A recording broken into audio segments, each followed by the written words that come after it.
কুয়েতে প্রবাসী কর্মী নিয়োগের ক্ষেত্রে দক্ষতা এবং পেশাগত যোগ্যতা যাচাই আরও কঠোর করার উদ্যোগ নেওয়া হয়েছে।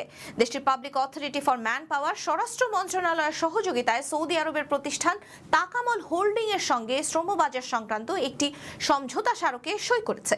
এই সমঝোতার আওতায় কুয়েতে নিয়োগের আগে প্রবাসী কর্মীদের দক্ষতা পরিমাপ এবং পরীক্ষা করার জন্য আধুনিক ডিজিটাল ব্যবস্থা গড়ে তোলা হবে।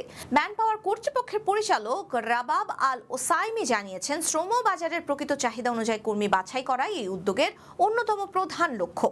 এর ফলে প্রয়োজনীয় দক্ষতা ছাড়া বা অনিয়মিতভাবে কর্মী নিয়োগের প্রবণতা কমে আসবে এবং কর্মীদের উৎপাদনশীলতা ও দক্ষতা বাড়ার পাশাপাশি কুয়েতের অর্থনীতিতেও ইতিবাচক প্রভাব পড়বে বলে আশা করা হচ্ছে। একই সঙ্গে নতুন দক্ষতা যাচাই এবং পরীক্ষা ব্যবস্থা প্রবাসী কর্মীদের নিয়োগের প্রক্রিয়াকে আরও নিয়ন্ত্রিত করবে, সেই সাথে ভিসা বাণিজ্য বা ভিসা পাচারের মতো অনিয়ম ঠেকাতে সহায়তা করবে।